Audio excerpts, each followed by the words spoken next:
Kak Cici, Kak Cici, udah ya?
Pengalaman belajar apa yang berbeda dan menarik?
metode pembelajaran yang saya gunakan yaitu Kahoot untuk asesmen diagnostik.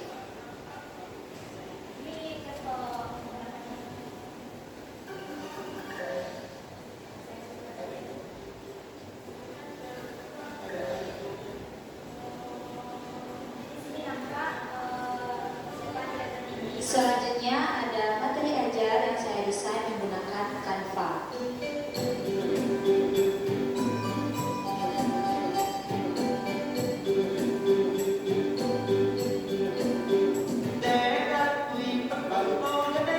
menggunakan Canva.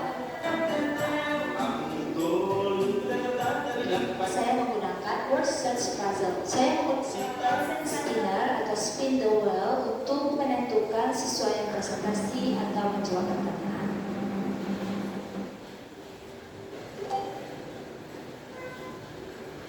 Bagaimana siswa dapat menyimpulkan materi pembelajaran.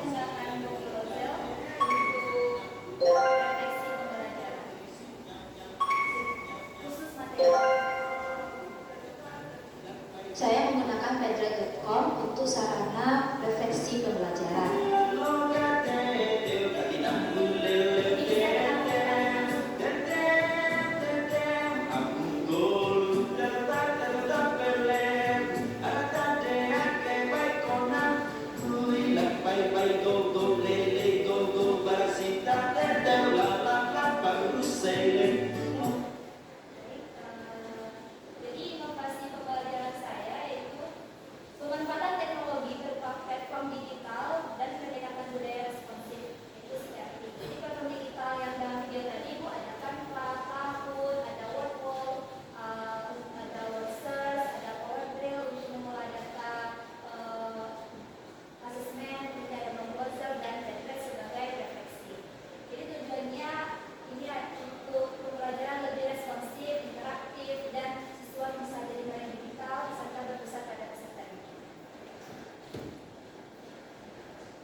Iya. Iya. Ada yang tampil kan sekarang beli begini? Kanan. Yang bilang tampil itu? Iya. Oh, gitu. Iya, untuk video ya Bu ya. Iya. Ibu kira kan itu dalam tangan kiri ya Bu? Iya, masa kita ya tangan kanan itu. Tangan kanan. Kanan di bawah kameranya. Itu yang tadi sedikit agak mengganggu dulu kenapa? Iya. Terima kasih Bu koreksinya. Tidak sampai di sana yang kanan. Oke, jadi kami ini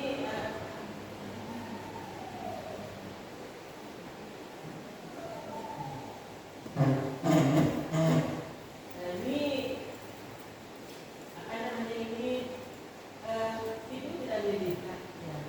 Kalau kita melihat visi itu dibagi pendidikan Indonesia di pribadi sebagai calon guru itu kan dua ya. Oh iya. Kayaknya nanti satu aja. Iya benar. Ada.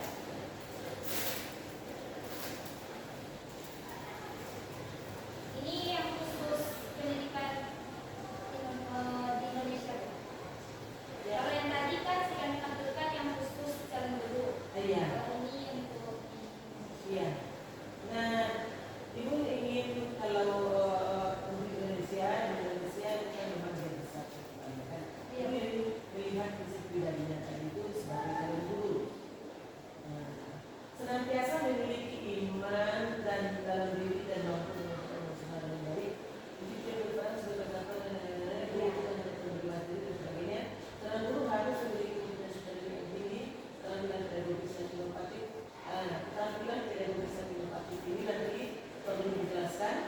Kemudian dan empati terhadap lingkungan siswa. Ini nggak apa-apa. Ini pembelajaran organisasi ya kan? Kita harus menyesuaikan dengan kebutuhan siswa. Selain itu kalau guru harus mulai terhadap kemampuan oke. Terus bawahnya dan perubahan zaman. Memiliki komitmen untuk belajar terus memiliki komitmen untuk terus belajar dan berkembang. ya. Ini kan berarti pembelajaran berkelanjutan ya. Iya, untuk pendidikan pribadi. Iya, iya.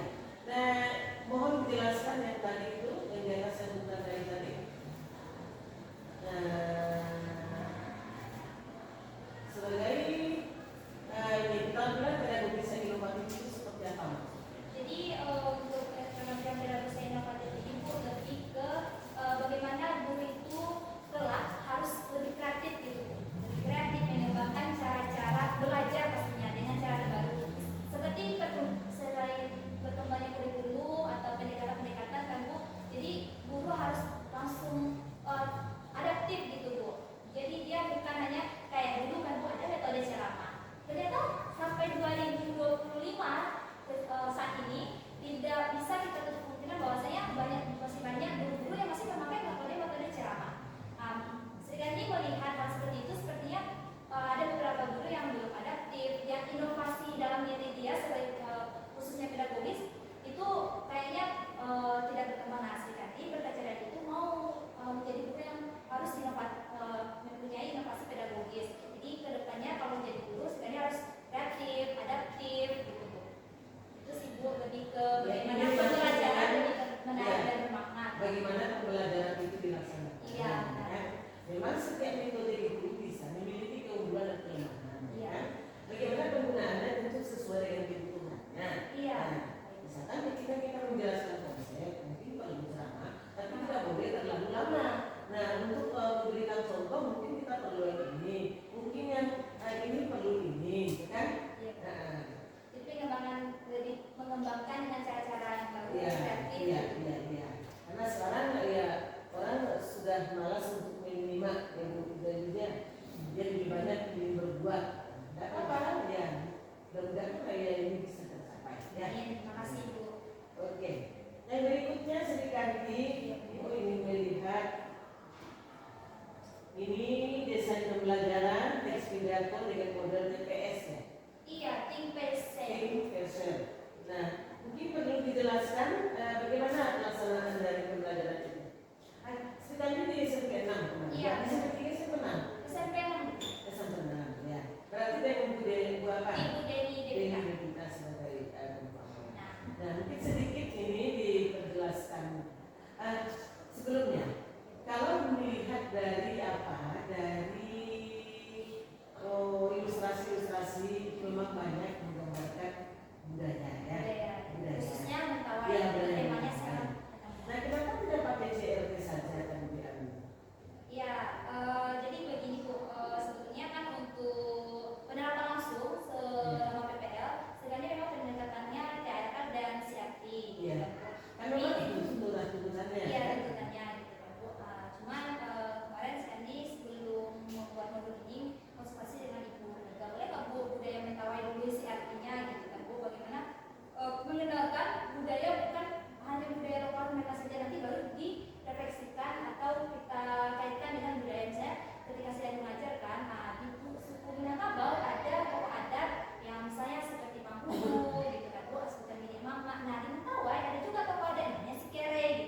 panik itu kan mereka menjawab, tapi setelah itu sekali memang menggunakan media kayak sekarang kan Bu, lebih ke coba lihat ini gambar siapa seperti itu. Itu mereka akan berpikir seperti yang Ibu sampaikan tadi, gitu kan, mereka akan merespon atau ketika sekali ya, menampilkan materi gitu kan Bu, memang anak kelas ada yang bertanya Bu itu apa, ini bagaimana. Oke, nah yang berikutnya tadi kan memang di pidato. Nah, yang dipahami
pengertian teks pidato, baik secara tulisan maupun tulisan, dengan bahasa yang jelas.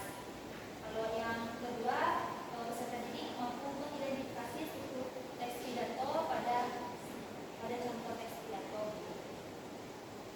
Terus di dalam